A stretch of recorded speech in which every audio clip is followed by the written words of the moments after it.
So this story is called I Drew Him a Poodle. I had to stoop to get in because the doorway was caving. Things didn't look any better inside. Books and papers were piled, obscuring solid objects. I was not in the habit of visiting freaks, but his cat was gone, and that was all he had. One day I would be sore and old, and something I loved would run away, and I would hope for a visitor. I had told myself this, and tried not to breathe with my nose.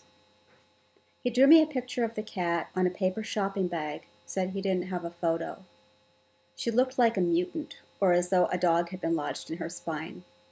She was half dog and half cat, kind of like a fox, and I wondered if perhaps he couldn't draw very well, even though everyone in the neighborhood said he was a reclusive painter. "Cute," I said. "No," he said, "she's beautiful." He went to pour some iced chamomile tea, which smelled like dog shit when he took it out of the mini fridge. Or maybe the refrigerator itself smelled like dog shit and it wasn't the tea. It could have been expensive cheese, blue or raw. My mom used to get fancy raw brie and the whole house smelled like a thing had died. He said that chamomile herbs would calm me, that I seemed all frazzled, and that young people underestimated this herb. To prove something, he broke a tea bag open and sprinkled tiny dry pieces of chamomile flowers in a mug. He told me to hold it right under my nose and sniff it as long as I liked. Sniffing the dusty crap, my head felt plastic like it might explode.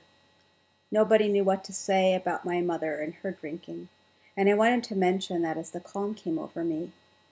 I wished Mom was the chamomile sniffing type, but she wasn't. Also, I knew that we should refocus on the cat. "I've always wanted a fox," I said, which felt equally important as the cat, very suddenly. He sighed, and I realized that he probably wished he'd not ripped a tea bag for me or invited me in at all. He was going to die soon. I could tell by his gray skin flaps. So I drew him a poodle. "That was my dog Stella," I said. He looked at the picture, and his eyes watered, and he reached into his pocket and he pulled out a cracker. He seemed so naive and plant-like, believing in chamomile herbs, not owning a camera, keeping crackers in his pocket, thinking I had a poodle that had died. Mom and I lived in an apartment where no animals were allowed. I faced the door and decided to walk before anything worse could happen, before I could tell him, or he could tell me, that everything was really fucked, had always been, and would always be fucked, even 100 years from now, even if we found his cat.